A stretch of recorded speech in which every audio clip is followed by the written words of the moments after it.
योगेन चित्तशपदेन वाचां मलं शरीरस्य च वैद्यकेन योपाकरोतं प्रवरं मुनीनां पतंजलिं प्राञ्जलिरानतोस्मि।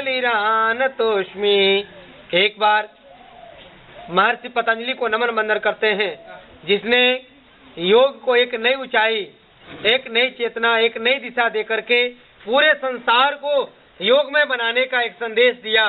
और उसी संदेश को आज योग ऋषि परम पूज्य स्वामी रामदेव जी महाराज पूरे दुनिया को, पूरे लोगों के बीच में, पूरे गांवों में, घर घर में संदेश दे रहे हैं।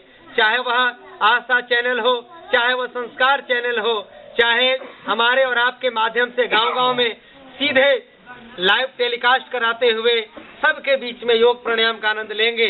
तो आइए आज हम सभी असम राज्य के कामरूप कामाख्या जिले के मकेली गांव में बैठ करके योग शिविर का आनंद ले रहे हैं। अब हम लोग कपाल भाती का आनंद लेंगे। कपाल भाती कैसे करना है, कपाल भाती करने से क्या लाभ मिलेगा, और कपाल भाती कितने देर तक करना है, किन किन बीमारियों में नहीं करना है, और किन किन बीमारियों में कैसे स्ट्रोक लगाना है। तो आइए हम सभी कपाल भाती के विधि, उसके लाभ, उसकी सावधानियों के बारे में चर्चा करते हुए हम ध्यानात्मक रूप में कपाल भाती का आनंद लेंगे। कपाल भाती का आप सभी नाम सुने कि नहीं? कपाल भाती बहुत बढ़िया। कपाल भाती का मतलब होता है कि कपाल मतलब ये मुखमंडल पूरा आपका, हमारा फेस, और भाती मतलब चमक, ओज तेज उस पे आ जाए। तो जिस अभ्यास को करने से मुखमंडल पे ओज तेज आ जाए, उसके भीतर के विकार निकलने शुरू हो जाएं, उसके भीतर के जितनी भी व्याधियां हैं दूर होने लगे, तो समझिए कि कपाल भाती का हमारे ऊपर सही तरीके से उसका असर और उसका लाभ मिलना शुरू हो सकता है। तो बैठ जाते हैं उसी मुद्रा में जैसे हम बैठे हैं। इसमें कोई जरूरी नहीं है कि एक ही आसन में बैठना है, जिसको जैसी अनुकूलता है। अब कोई बुजुर्ग हैं तो इसमें बैठते हैं तो पैरों में झंझनाहट आ जाती है, तो बीच बीच में आप पैरों को ना खोल सकते हैं, हिला डुला सकते हैं। खोल लीजिए पैर थोड़ा खोल लीजिए एक बार। तो पैर खोल लेंगे तो हमारे शरीर के पैर खोल लीजिए।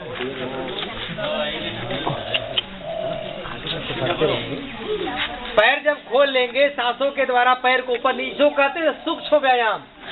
तो पैरों को मोड़ लेंगे एक बार दो बार, तो ब्लड सर्कुलेशन वो क्या आता है ना, नॉर्मल हो जाता है।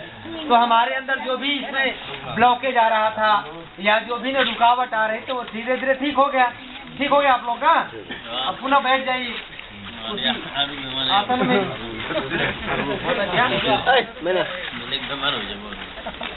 बैठ गए आप लोग बेटा?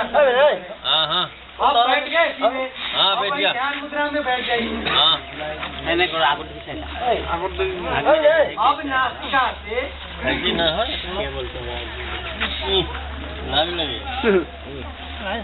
अब सीधे देखिए, कमर को कभी, पीठ को, मेरुदंड को कभी झुका के नहीं रखिए। ओके। इसमें ना अष्ट चक्रों का स्थान होता है, मूलाधार से लेकर के सहस्रार चक्रों का। वो भी एक बहुत बड़ा विज्ञान है, बहुत बड़ा विधान है।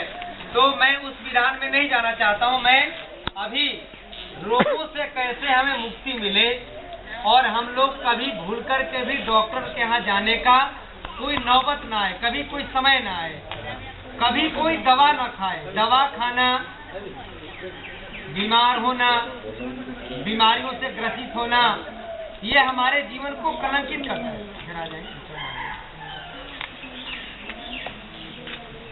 कट कर दीजिए।